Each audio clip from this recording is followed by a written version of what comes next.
ایک مرتبہ اللہ کے نبی حضرت عیسیٰ علیہ السلام اپنے ساتھیوں کے ساتھ چل رہے تھے۔ اتنے میں آپ کے حواریوں نے کہا، اے عیسیٰ ابن مریم، کیا آپ کا اللہ آسمان سے کھانا اتار سکتا ہے؟ یہ سن کر اللہ کے نبی عیسیٰ علیہ السلام نے فرمایا، اے لوگو، اگر تم مومن ہو تو اللہ سے ڈرو۔ انہوں نے کہا، ہم تو یہ سب اپنے ایمان کی تازگی کے لیے کر رہے ہیں تاکہ ہم خدا کی قدرت کو دیکھیں اور پیٹ بھر کر کھانا کھا کے ایمان کو اور بڑھائیں، اور وہ لوگ جو کفر پر ہیں ان کا ایمان بھی آپ پر ہو جائے۔ بس یہ سن کر اللہ کے نبی حضرت عیسیٰ علیہ السلام نے اپنے ہاتھوں کو بلند کیا اور اللہ کی دربار میں دعا مانگی کہ اے اللہ، ہمارے لیے آسمان سے دسترخوان اتار کہ ہمارے اور آنے والے لوگوں کے لیے یہ نشان عید بن جائے، اور بے شک وہ بہترین رزق دینے والا ہے۔ بس اللہ نے جیسے حضرت عیسیٰ کی دعا سنی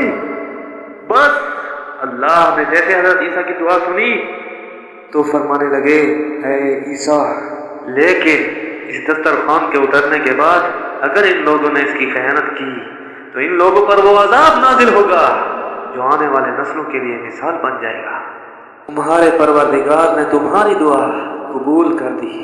ابھی یہ بات مکمل ہو ہی نہیں تھی کہ اتنی دیر میں آسمان سے فرشتے دسترخوان اتار کے لے آئے، جس میں 7 مچھلیاں اور 7 روٹیاں تھیں۔ بعض روایتوں میں ہے کہ آسمان سے مچھلی اور گوشت اترا، اور کچھ روایت میں ایک بڑی مچھلی جو خوب پکی ہوئی تھی، اور قسم قسم کی سبزیاں اور روٹیاں دسترخوان پر موجود تھیں، اور ایک روٹی پر روغن زیتون، ایک پر شہد، ایک پر گھی، اور ایک پر پنیر، اور ایک پر گوشت کی بوٹیاں تھیں۔ جیسے ہی حضرت عیسیٰ کے حواریوں نے اس نورانی دسترخوان کو دیکھا تو ان میں سے ایک، جس کا نام شمون تھا، جو اپنی قوم کا سردار تھا، کہنے لگا کہ اے روح اللہ، یہ دسترخوان دنیاوی کھانوں میں سے ہے یا آسمانوں کے؟ تو اللہ کے نبی نے کہا، یہ دسترخوان نہ دنیا کے کھانوں میں سے ہے نہ آسمان کے، بلکہ تمہارے پروردگار نے ابھی ابھی ایجاد کر کے تمہارے لیے اتارا ہے۔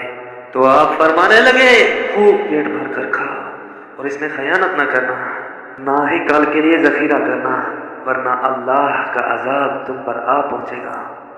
لیکن افسوس، وہ لوگ اس کھانے میں خیانت بھی کرتے ہیں اور کل کے لیے تھوڑا تھوڑا چھپانا بھی شروع کر دیتے ہیں۔ بس جیسے ہی رات ہوئی سب پیٹ بھر کر سوتے ہیں اور اللہ کا عذاب ان پہ آ جاتا ہے۔ اب جیسے ہی سورج طلوع ہوا تو ان میں سے کچھ خنزیر اور کچھ بندر بن جاتے ہیں اور اتھل اتھل بھاگنا شروع کر دیتے ہیں اور اپنے آپ کو نوچتے رہتے ہیں۔ اللہ کے نبی حضرت عیسیٰ علیہ السلام نے جب ان کو دیکھا تو اللہ سے دعا کی، تو یوں تیسرے دن وہ سارے اللہ اور اللہ کے نبی کے نافرمان دنیا سے مر کے فنار ہو گئے۔ اللہ پاک نے اس واقعے کو بے شک اللہ کے نافرمان کا یہی حشر ہوتا ہے اپنی کتاب قرآن کے سورہ مائدہ میں محفوظ کر دیا، تبھی اس سورہ کو مائدہ یعنی دسترخوان کہتے ہیں۔